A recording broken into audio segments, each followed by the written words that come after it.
Boa noite. Boa noite. Brasília, 10 de agosto. Na pauta da Câmara, a votação da PEC do voto impresso, defendida pelo presidente Jair Bolsonaro. Na praça que reúne o Congresso, o Supremo e o Palácio do Planalto, um comboio militar desfila com o objetivo oficial de entregar ao presidente o convite para um treinamento das Forças Armadas. Um fato inédito nos 33 anos dos exercícios de rotina. A iniciativa, vista como tentativa de intimidação, gera constrangimento e manifestações firmes de defesa do Estado Democrático. Mas o comandante da Marinha afirma que o evento já estava marcado com antecedência. Na CPI da Covid, o dia é do depoimento do coronel da reserva, citado como elo entre o governo e vendedores de vacinas. Mas um habeas corpus permite que Elcio Bruno não responda a todas as perguntas. A inflação tem a maior alta em 19 anos num mês de julho. Por causa dos problemas com o clima, a previsão da produção brasileira de grãos é menor que o total da colheita passada. E o Rock in Rio anuncia as primeiras atrações internacionais da próxima edição. O Jornal Nacional está começando.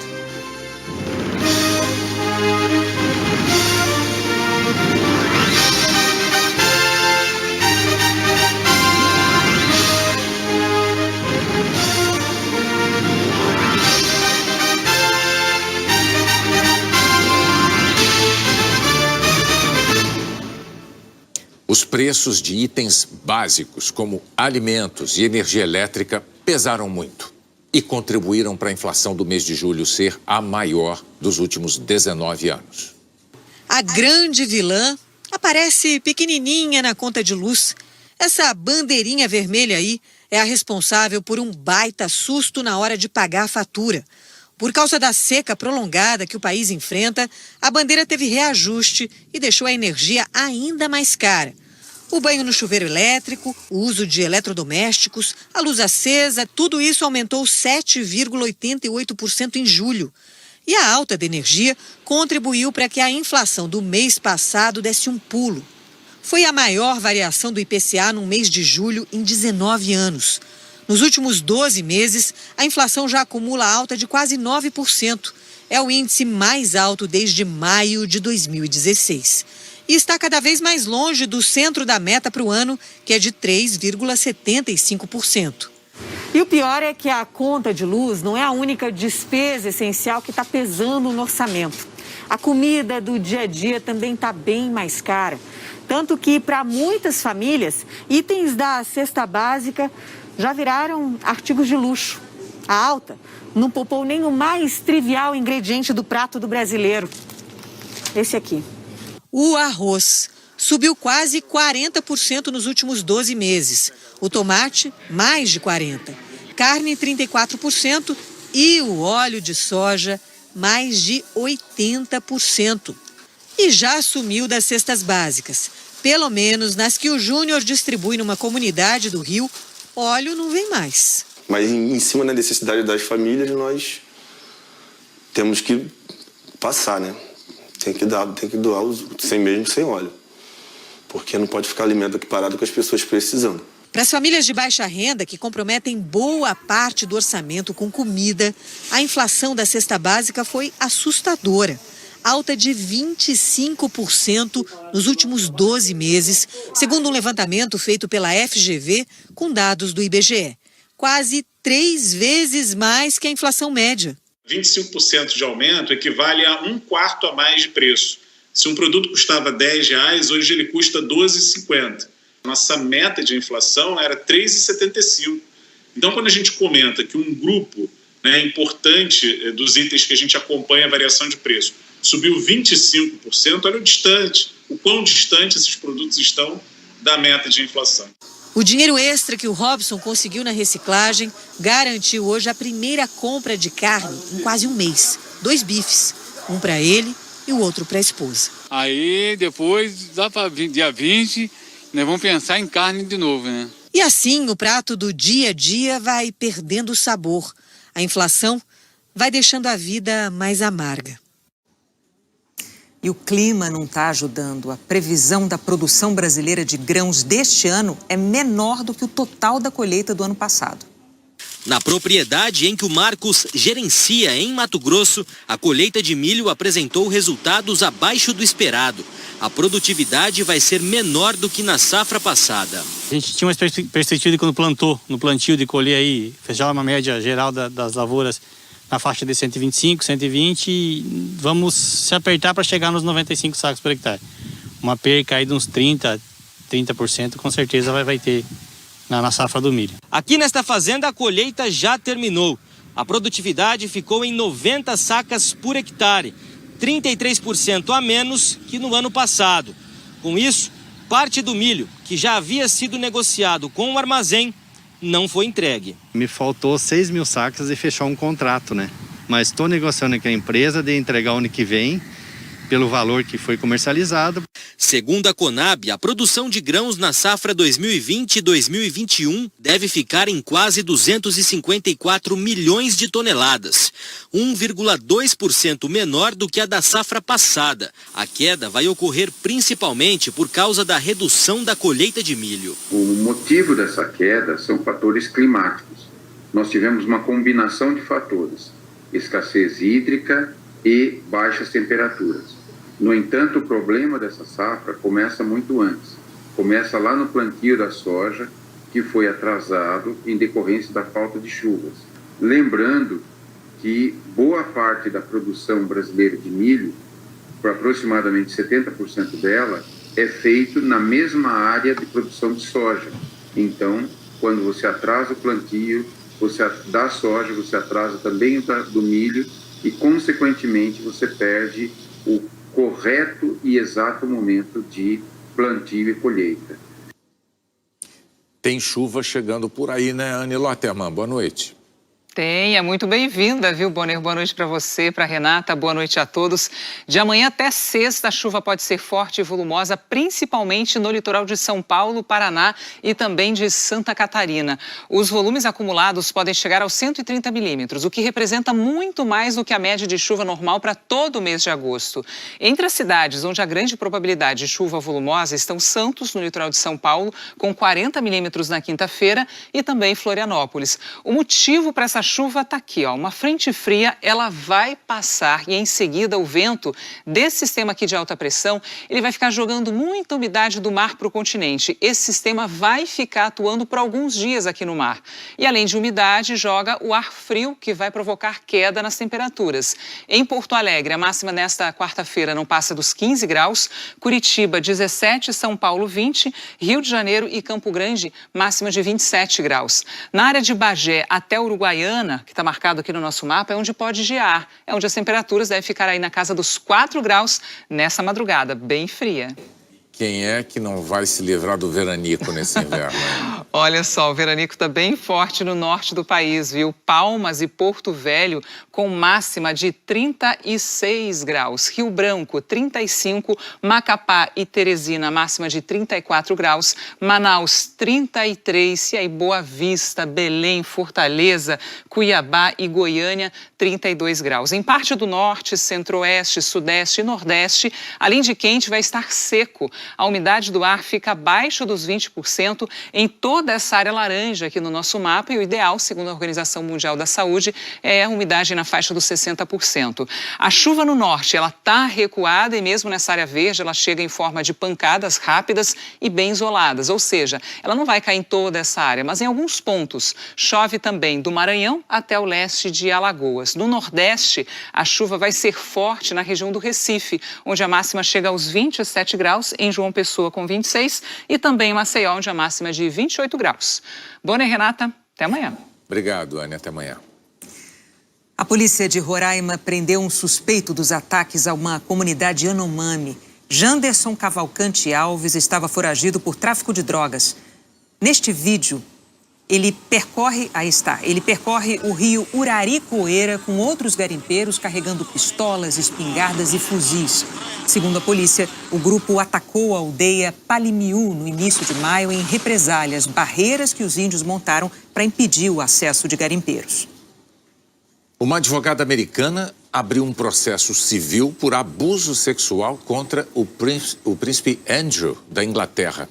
Virginia Giuffre, hoje com 38 anos, afirma que aos 17 foi vítima de uma rede de prostituição chefiada pelo investidor americano Jeffrey Epstein, que era amigo do príncipe. Virginia afirma que Andrew sabia que ela era menor de idade. Na época em que as acusações surgiram, em 2019, Andrew disse que não conhecia Virginia. O investidor Jeffrey Epstein se suicidou há 2 anos na prisão. E o governador de Nova York, Andrew Cuomo, do Partido Democrata, renunciou hoje.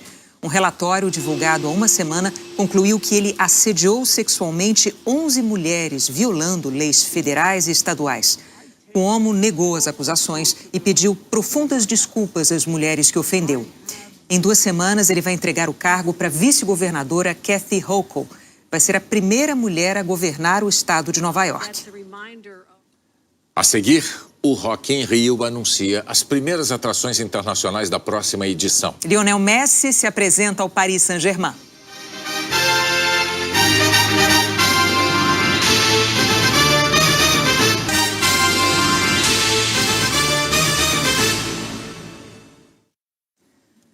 A Câmara dos Deputados aprovou hoje a medida provisória que prorroga o programa de manutenção de empregos e que cria mais 2 programas de estímulo à contratação e à qualificação de jovens.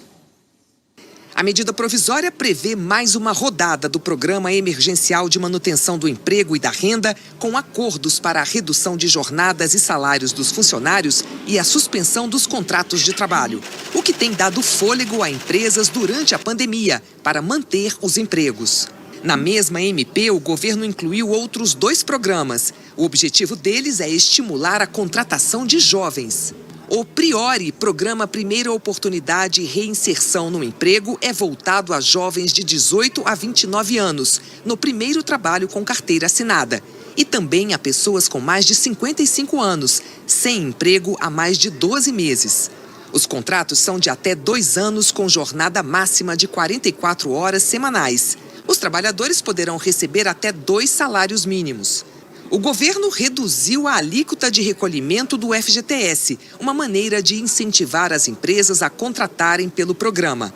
Além da remuneração paga pela empresa, o trabalhador vai receber do governo e do Sistema S um bônus de R$ 275. Outra ação é o REQIP, o Regime Especial de Trabalho Incentivado, Qualificação e Inclusão Produtiva, para jovens de 18 a 29 anos, desempregados há mais de 2 anos ou pessoas de baixa renda, vindas de programas federais de transferência de renda.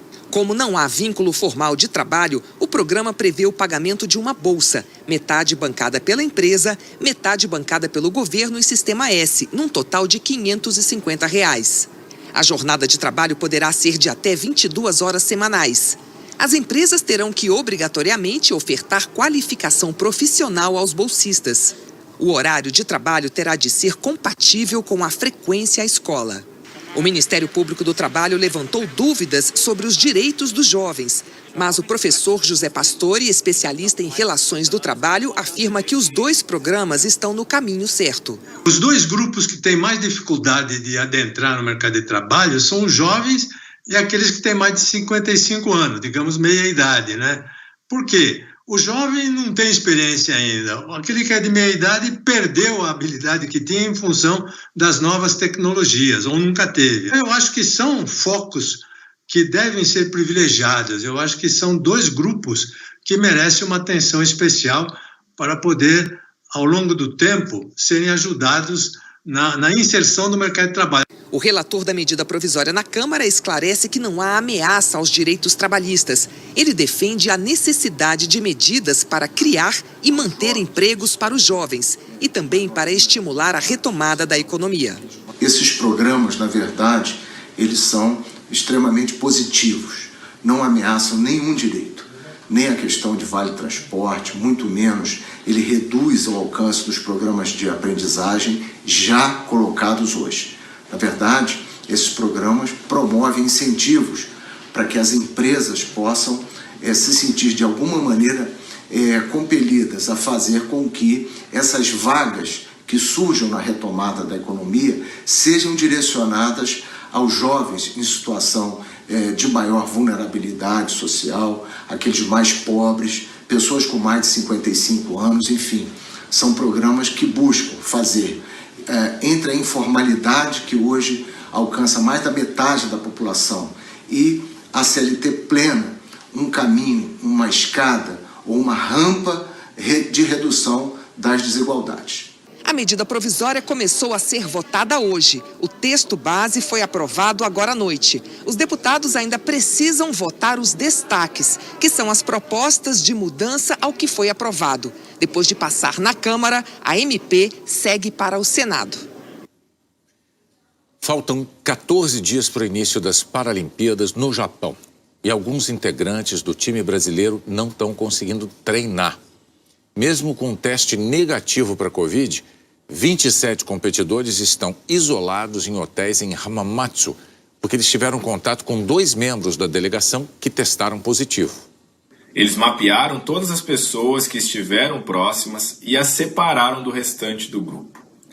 Eu e outras 51 pessoas com testes negativos, viemos para Hamamatsu em ônibus separados e nós estamos isolados desde então. Neste grupo inclui atletas da natação, halterofilismo, tênis de mesa, goalball. Isolado que eu estou falando, a gente não pode sair do quarto, Nós não podemos treinar. Nós entendemos que medidas sanitárias elas são necessárias, mas nós estamos negativos. E esse isolamento pode nos fazer perder medalhas, mas as autoridades locais elas seguem informando que nós teremos que ficar 14 dias isolados. O Comitê Paralímpico do Brasil declarou que já fez contato com o comitê organizador de Tóquio, com a prefeitura de Hamamatsu e com a Embaixada Brasileira no Japão para tentar a liberação dos atletas. E que, pelos critérios dos organizadores, eles teriam autorização para treinar. Nós tentamos contato com o comitê organizador local, mas não tivemos resposta. O super craque argentino Lionel Messi, eleito melhor do mundo por 6 vezes com a camisa do Barcelona, vai para o Paris Saint-Germain. Nos ombros do pai, em cima das grades ou do lixo para testemunhar o luxo no futebol. Provas de equilíbrio para ver a contratação que promete desequilibrar as competições que vêm por aí. Messi. Pergunta ao torcedor se agora, com Messi, Neymar e o Mbappé, o PSG é a equipe mais forte do mundo. E Di Maria aussi. E ele me lembra que ainda tem o Di Maria. E diz o seguinte, honestamente, a partir de hoje a gente não tem medo de mais ninguém no futebol. O anúncio oficial demorou a sair apenas no fim da noite na Europa, com uma superprodução do clube. O Messi, de camisa 30. Mas o PSG passou o dia dando pistas sobre o acerto com o craque argentino. O Neymar também. Eles jogaram juntos durante 5 temporadas no Barcelona, local de origem do voo que trouxe o Messi a Paris. O craque argentino de 34 anos embarcou num avião particular na Espanha no início da tarde e já chegou a Paris com festa.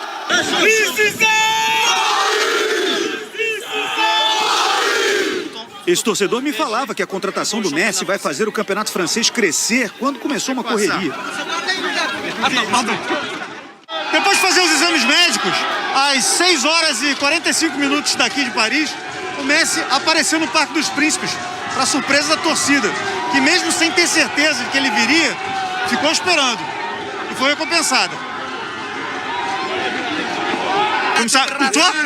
Ele deu tchau pra você? Perguntei. Não, pra mim não. Pra todo mundo. Mas foi incrível, né? O Emery conseguiu filmar o Messi com o telefone e fez questão de mostrar pra todo mundo. É o início de uma história de amor com pelo menos 2 anos garantidos por contrato. Lionel Messi mal chegou a Paris e já vestiu essa camisa. O Rock in Rio anunciou hoje 2 atrações internacionais da edição do ano que vem. A americana Demi Lovato se apresenta no Palco Mundo num domingo, 4 de setembro. E o show de encerramento dessa noite vai ser comandado pelo canadense Justin Bieber. A edição deste ano ficou para 2022 por causa da pandemia e vai ter 7 dias de shows em setembro no Parque Olímpico do Rio. A seguir, o comboio militar que levou um convite ao presidente Bolsonaro no Palácio do Planalto. A Marinha afirma que já estava planejado antes de a Câmara agendar a votação da PEC do voto impresso. Mas o evento, visto como tentativa de intimidação, gerou protestos e declarações firmes em defesa da democracia.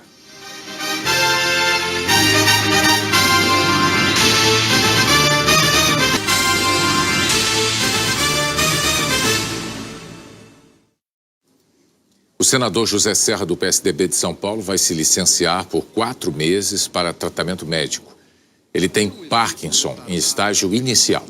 Um tratamento experimental vai exigir um período de adaptação à medicação. José Serra tem 79 anos. Durante o afastamento, o suplente José Aníbal vai assumir o mandato.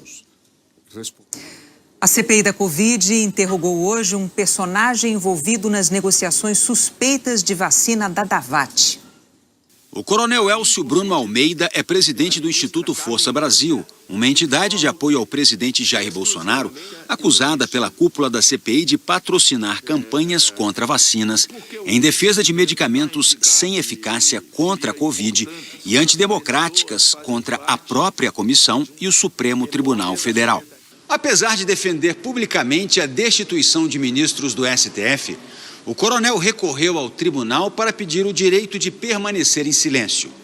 E conseguiu, numa liminar da ministra Carmen Lúcia, contra quem ele fez campanha nas redes sociais.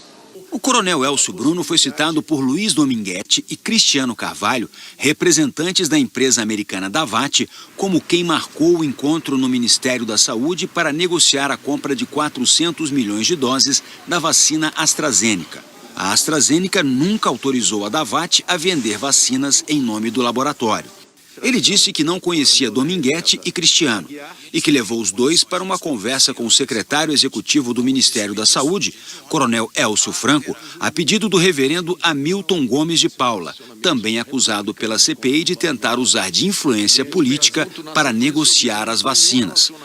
Não explicou por que fez campanha contra vacinas, como a Pfizer e a Coronavac, e, ao mesmo tempo, trabalhou para negociar imunizantes oferecidos por empresas intermediárias. Usando a liminar do STF, em vários momentos se recusou a responder às perguntas.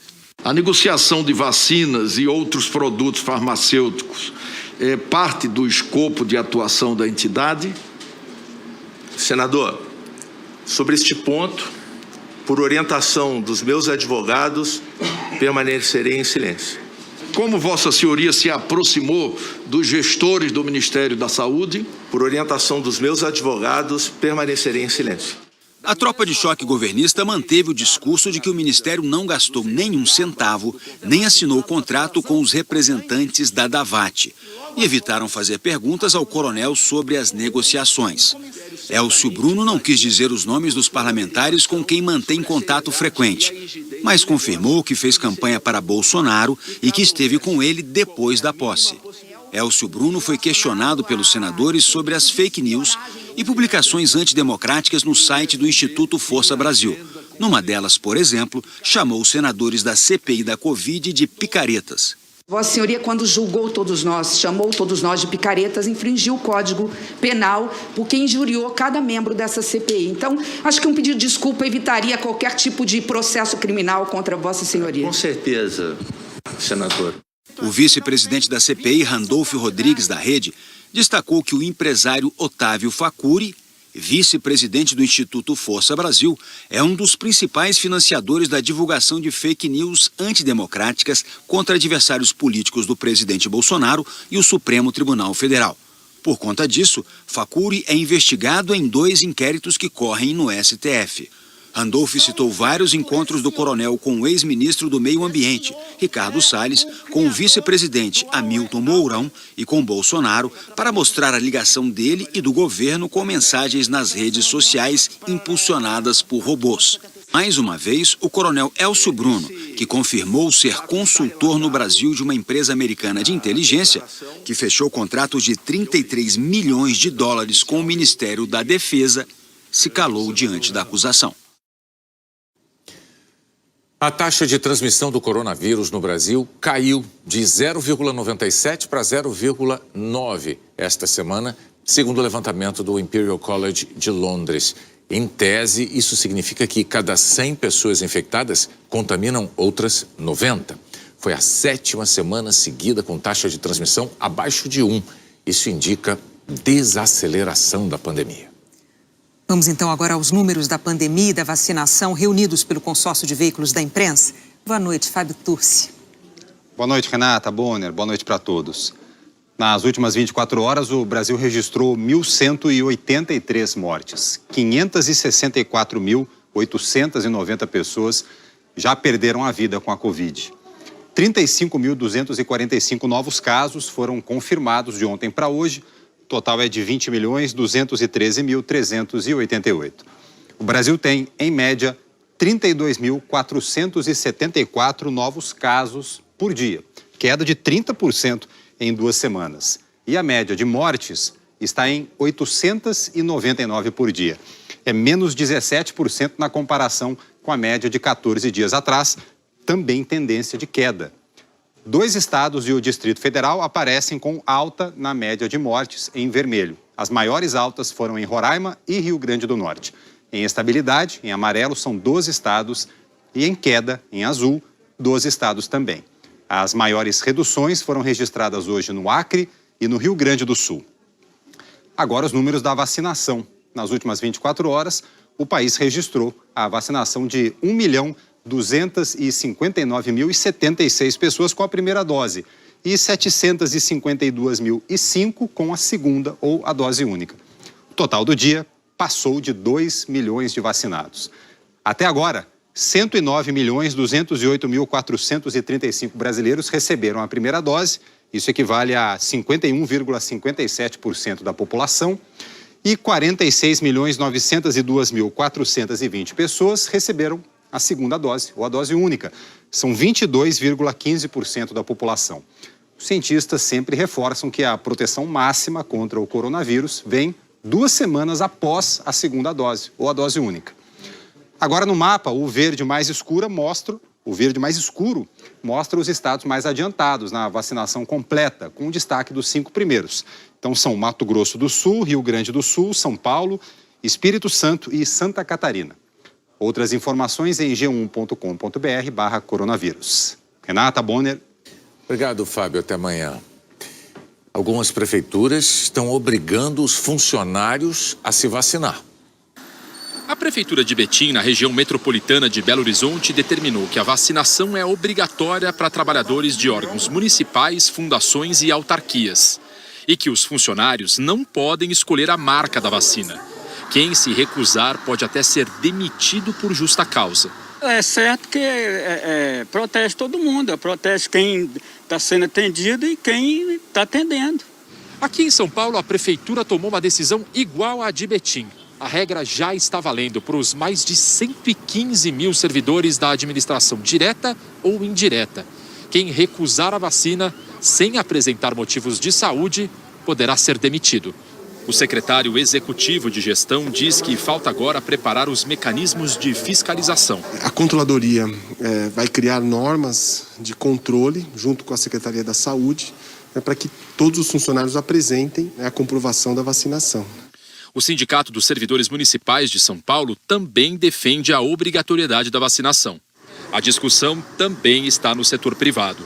Na semana passada, o sindicato que representa donos de bares e restaurantes de São Paulo publicou uma nota, em conjunto com a Confederação Nacional do Turismo, dizendo que quem se opuser à vacinação, sem ser em situações excepcionais e justificadas, deverá ser afastado do trabalho.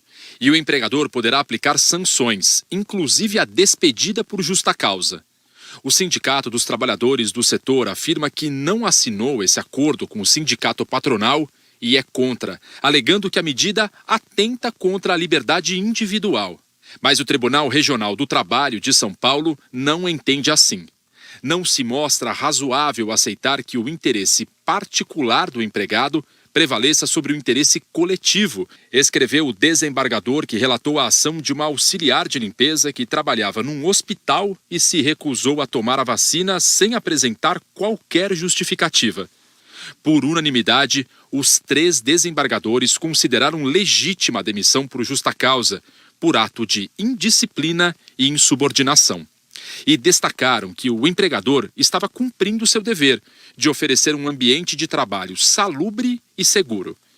O presidente da Sociedade Brasileira de Imunizações, Juarez Cunha, acredita que a conscientização das pessoas seria melhor do que a obrigatoriedade, mas falta campanha no país. A falta de comunicação, a falta de campanhas estimulando a vacinação, né? Então, nós sabemos que o brasileiro, ele historicamente, ele participa das campanhas, acredita nas vacinas, confia nas vacinas, mas, ao mesmo tempo, a desinformação e as fake news têm levado muita dúvida. Esse é o recado fundamental, é tentar conscientizar e tentar educar de que essa é a principal forma que a gente tem de controlar essa pandemia. Depois da comissão especial da Câmara, agora é o plenário que vai decidir se aprova o chamado distritão e a volta das coligações partidárias. 2 modelos eleitorais que são considerados um retrocesso.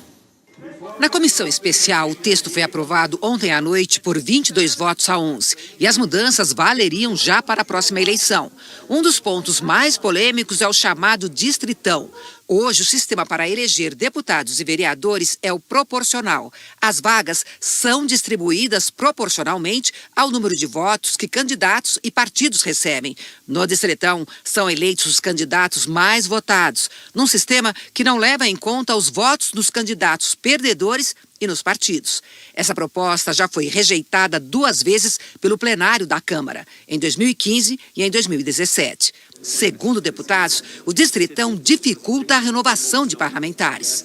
Extremamente ruim para a democracia o distritão, uma vez que ele concentra poder, ele favorece os já eleitos, não favorece renovação, favorece quem utiliza mais fundo eleitoral para chegar aqui e quem tem muito voto. Deputados dizem ainda que o distritão enfraquece os partidos, já que a eleição será mais personalista, valorizando menos ideias e programas partidários. Totalmente ruim, porque a democracia tem que se organizar através dos partidos, de ideias, de conceitos, de ideologias. É assim que se faz. A comissão ainda fechou um acordo pela volta das coligações partidárias, descartadas em 2017 após um amplo debate no Congresso. As coligações também são consideradas um retrocesso. Uma das críticas é que nesse sistema o eleitor vota num candidato e acaba elegendo outro. Deputados afirmam que a reforma que acabou com as coligações fortaleceu a democracia. Com a volta das coligações, nós vamos ter mais partidos do que os 36 que já temos. E se nós mantivermos o fim da coligação, vão sobrar 10 a 12 partidos no país. Não precisa mais do que isso, porque isso dá identidade para os partidos e robustece e fortalece a democracia. A volta da coligação é para que muitos se salvem, porque sem coligação a porta é estreita e poucos podem passar. Como o distritão é incompatível com a volta das coligações, por prever que os votos fiquem somente com os mais votados, a relatora, a deputada Renata Abreu, do Podemos, deixou a palavra final com o plenário. É que faltou consenso. O plenário vai decidir se quer o distritão ou se quer a volta de coligações, ou a manutenção do sistema atual sem coligação. Regimentalmente falando, se eu não colocasse no meu relatório as diferentes possibilidades, não teria texto para se analisar mais de uma opção no plenário da Câmara. A ideia do presidente da Câmara, Arthur Lira, do Progressistas, é votar todo o pacote em plenário ainda essa semana. Mas antes disso, o texto já encontra resistência no Senado. Eu não consigo imaginar o Senado, que é a casa revisora e a casa mais democrática do parlamento, analisar um projeto na antevéspera do prazo, do término final de análise do prazo de mudança de leis. O cientista político Cláudio Couto acha que o Congresso nem deveria debater as propostas, que considera um retrocesso. As coligações proporcionais, elas favorecem não só partidos de aluguel, elas favorecem até partidos que podem ser sérios, mas que são muito pequenos, que não têm representatividade, não podem andar com as próprias pernas. E aí, consequentemente, pulverizam o sistema. O distritão, ele é um retrocesso pelo fato de que ele favorece o personalismo, favorece o dinheiro na campanha, porque os que têm muito dinheiro podem fazer campanhas muito ricas e aí serem mais votados individualmente, favorece as celebridades e indivíduos que vão ser caciques só deles mesmos, porque sequer um partido eles vão ter por trás de si. E aí eu acho que isso piora muito a qualidade da democracia. O Senado aprovou hoje o projeto que revoga a Lei de Segurança Nacional e define crimes contra a democracia. A LSN foi criada em 1983, ainda na vigência da ditadura militar. Nos últimos meses, ela tem sido usada contra críticos do presidente Jair Bolsonaro, mas também foi com base nela que o ministro do Supremo, Alexandre de Moraes, mandou prender o deputado Daniel Silveira, do PSL, que divulgou um vídeo em que defendeu o fechamento do STF e fez apologia ao AI-5, o instrumento de repressão mais duro do regime militar. O projeto aprovado hoje tipifica crimes contra as instituições democráticas, contra o funcionamento das eleições e contra a cidadania. Entre os crimes previstos estão golpe de Estado, espionagem, interrupção do processo eleitoral, comunicação enganosa em massa, as chamadas fake news, e atentado ao direito de manifestação.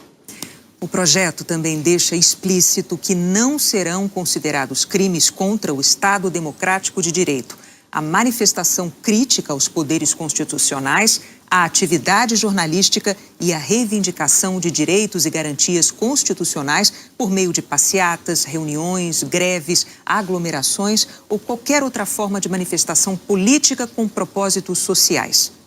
O texto agora vai para a sanção do presidente Jair Bolsonaro. Neste 10 de agosto, os brasileiros testemunharam uma situação que provocou muitas críticas e um profundo constrangimento em Brasília. Um desfile militar na Praça dos Três Poderes que, segundo a Marinha, tinha o objetivo de entregar um convite ao presidente da República para um treinamento que é realizado há 33 anos. O ineditismo do desfile e o fato de ocorrer no dia em que a Câmara decidiria o destino da PEC do voto impresso geraram uma enorme desconfiança de que se tratava de uma tentativa de intimidar o parlamento. E vieram os protestos veementes e os discursos firmes em defesa do Estado Democrático, mesmo com a Marinha afirmando que o desfile já estava marcado antes de a Câmara agendar a votação. O comboio saiu do grupamento de fuzileiros navais rumo à esplanada dos ministérios. Percorreu 4,5 km. Às 8h25, o presidente Bolsonaro estava pronto, esperando no alto da rampa do Palácio do Planalto. Às 8h30, o comboio de veículos militares passou em frente à Praça dos Três Poderes. Tanques, blindados, caminhões e jipes. Ao lado de Bolsonaro, o ministro da Defesa, Braga Neto, o chefe do Estado-Maior das Forças Armadas, general do Exército, Laerte de Souza Santos, e os comandantes da Marinha, almirante de esquadra Almir Garnier, da Aeronáutica, tenente brigadeiro do Ar Carlos de Almeida Batista e do Exército, general Paulo Sérgio Nogueira de Oliveira. O ato não estava na agenda oficial de nenhum deles. Pelo menos 14 ministros do governo também estavam, além de parlamentares, como o filho do presidente, senador Flávio Bolsonaro, e o líder do governo na Câmara, Ricardo Barros. Os presidentes do Supremo Tribunal Federal, Luiz Fux, da Câmara, Arthur Lira, e do Senado, Rodrigo Pacheco, foram convidados por Bolsonaro, mas não compareceram. Um militar subiu a rampa e entregou ao presidente um convite para assistir à demonstração operativa da Operação Formosa 2021 no dia 16 de agosto. Esse treinamento da Marinha em Formosa, Goiás, a 80 quilômetros de Brasília, é feito desde 1988, mas, pela primeira vez, contará com a participação do Exército e da Aeronáutica. Bolsonaro permaneceu na rampa por 5 minutos até a entrega do convite e mais 7 minutos até o fim da passagem do comboio. Em frente ao Planalto, alguns apoiadores de Jair Bolsonaro pediam intervenção militar numa afronta à Constituição brasileira. A entrega do convite ao presidente, escoltada por tanques e blindados, é inédita e causou reações de parlamentares que viram o desfile militar marcado para o mesmo dia da votação da proposta do voto impresso como provocação e tentativa de intimidar o Congresso. O assunto é de extremo interesse do presidente Bolsonaro. Na semana passada, o projeto foi derrotado numa comissão especial. Logo depois do desfile, deputados de oposição se postaram dentro do Congresso com cartazes em defesa da democracia. Qual que é o papel das Forças Armadas? É defender o Estado brasileiro e o povo brasileiro. Qual que é o papel de um presidente da República? É apresentar soluções para a dor que está chegando nas famílias brasileiras. Na CPI da Covid, o início da sessão foi marcado por críticas ao ato. O presidente cria uma encenação, uma coreografia, para mostrar que tem o controle das Forças Armadas e pode fazer o que quiser com o país. É um absurdo e inaceitável. Não é um teatro sem consequências, mas um ataque frontal à democracia que precisa ser repudiado. O papel das Forças Armadas é defender a democracia e não ameaçá-la. Não haverá voto impresso. Não haverá nenhum tipo de golpe contra a nossa democracia. As instituições, Congresso à frente, não deixarão que isso aconteça. A democracia tem instrumentos para defender a própria democracia contra roubos golpistas. É verdade que essa operação acontece há muitos anos, mas nenhuma vez nós tivemos a passagem de tanques e lança-foguetes pela frente do Congresso Nacional, pela frente do Supremo Tribunal Federal, especialmente em momentos relevantes como esse, em que há um debate político, um debate parlamentar. Ninguém tem o direito de ganhar no grito. Ninguém tem o direito de intimidar o parlamento brasileiro por conta de uma posição política. Um espetáculo dantesco com a utilização indevida, inconstitucional e oportunista das Forças Armadas. A democracia, senhor presidente, é inegociável. Ainda ontem, o PSOL e a Rede Sustentabilidade pediram ao Supremo que suspendesse o desfile. O ministro Dias Toffoli entendeu que a análise não cabia ao Supremo e remeteu a ação para o STJ, que considerou o instrumento da ação inadequado. Diante das reações negativas, ontem à noite a Marinha divulgou uma nota para afirmar que o desfile já estava agendado antes de a votação na Câmara ser marcada e que os dois eventos não tinham relação. Mas até ontem, o evento não era de conhecimento público. Hoje, o comandante Almir Garnier repetiu o argumento. A questão das críticas, me parece que houve o presidente Lula já definiu isso. Foi uma coincidência de datas que nós não tínhamos como prever. Na verdade, o Congresso marcou na data que a gente já tinha programado uma votação para hoje. Então, talvez isso é que tenha criado um pouco de ruído, né? Porque, no final das contas, as Forças Armadas são extremamente cumpridoras da lei, da ordem, e não há nenhum motivo para... Quando se fala em tanque na rua, fala-se de outra coisa, né? Tanque na rua lembra tanque para conter manifestações, não é nada disso, né? Houve uma passagem de um comboio e uma prestação de contas à sociedade, dando visibilidade ao exercício que está sendo conduzido e tradicionalmente é conduzido. O ministro do Gabinete de Segurança Institucional, Augusto Heleno, também negou qualquer intuito de provocação. Esse desfile está previsto no plano de instrução da Marinha, eu garanto que desde o início do ano. Ministro. E não dá para mudar determinadas coisas.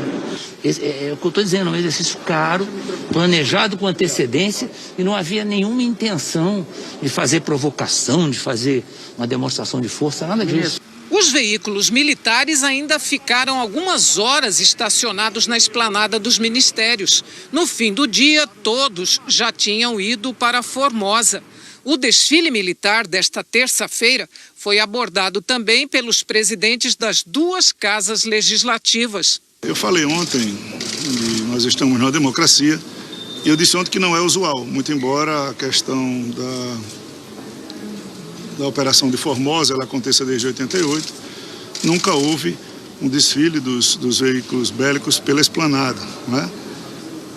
Não vi maiores repercussões do que isso, não aconteceu nada além do mais, eu não tive presente na cerimônia, eu estava a manhã toda em reunião com os líderes, só que não é usual. Essa manifestação de hoje, o desfiles de tanques das Forças Armadas em Brasília, em que muitos senadores apontaram como algo que seria indevido, inoportuno, um tanto aleatório, devo dizer, para aqueles que assim interpretaram, que está reafirmado o nosso compromisso com a democracia e absolutamente nada e ninguém haverá de intimidar as prerrogativas do parlamento. Não que eu interprete isso como algo que seja consistente de intimidação ao parlamento. Tampouco acredito, na maturidade institucional que temos, que haja algum risco nesse sentido. Mas temos que afirmar e reafirmar sempre, para todos quantos sejam no Brasil, essa nossa responsabilidade cívica com a obediência à Constituição Federal, que foi concebida em 1988, inclusive por parlamentares, alguns que aqui estão no Congresso Nacional, e que esta próxima geração de políticos tem a obrigação de obedecer e preservar. Os deputados estão reunidos nesse momento para votar a proposta de emenda à Constituição do voto impresso. Antes mesmo de a PEC ser colocada em pauta, deputados já defendiam a rejeição do voto impresso. O vice-presidente da Câmara diz que o país enfrenta problemas graves, como as consequências da pandemia, e que era preciso discutir pautas importantes para o país. 560 mil mortos. E hoje só se fala em voto impresso e tanque nas ruas. 15 milhões de desempregados. E hoje só se fala em voto impresso e tanques nas ruas. 19 milhões de brasileiros e brasileiras com fome. E hoje só se fala de voto impresso e tanques nas ruas. Inflação descontrolada na comida e na energia. E hoje só se fala em voto impresso e tanque nas ruas. Vamos votar contra. Tirar isso da frente e cuidar do que é importante para o Brasil. E o que é importante para o Brasil é vacina. Único remédio para a pandemia e para a economia. A comissão especial rejeitou a PEC do voto impresso na semana passada, mas o presidente da Câmara, que é aliado do presidente Jair Bolsonaro, decidiu levar o assunto para o plenário, onde todos os deputados votam. Ao chegar, Arthur Lira disse que é possível fazer ajustes pontuais, mas defendeu enfaticamente o sistema eleitoral brasileiro. Eu não vou mudar um minuto do que eu venho falando nos últimos 2 ou 3 meses. Todos os deputados que estão aqui foram eleitos pelo sistema de urna eletrônica. Eu venho dizendo que eu já participei de 8 eleições, 6 delas no sistema eletrônico. Eu não posso, nem devo, nem tenho prova de dizer que o sistema não é correto. Mas eu sempre disse também que não custa nada nós chegarmos num acordo pacífico entre os poderes de se aumentar a auditagem das urnas, né? E lógico que se nesse processo de hoje eu torço para que não haja vencidos nem vencedores, porque é uma matéria como outra qualquer que não tem essa repercussão que estão dando. Nós temos matérias muito mais importantes no Brasil, como as reformas, como as questões sociais, como as questões de pandemia, como as questões de vacina, como as questões de fome, como as questões de emprego. E o assunto predominante é esse. Então, o intuito de trazê-lo ao plenário é para que hoje nós tenhamos um resultado final desse assunto. E, se Deus quiser, eu espero que todos entendam. O texto posto em votação em plenário é o original, da deputada governista Bia Kicis, do PSL. A insistência do presidente Bolsonaro em criticar o sistema de votação brasileiro, sem nenhuma base na realidade, está na origem das agressões e insultos que dirigiu a integrantes do Supremo Tribunal Federal. O presidente chegou a anunciar que apresentaria provas de fraudes nas eleições, mas fracassou. O próprio Tribunal Superior Eleitoral rebateu todas as acusações de Bolsonaro e atesta que as urnas são seguras e auditáveis em todo o processo. A análise da PEC do voto impresso começou por volta das 7h30 da noite. Com a tendência de rejeição ampla, o líder do PSL, Vitor Hugo, aliado de Bolsonaro, chegou a pedir o adiamento da votação, mas foi vencido pelo plenário.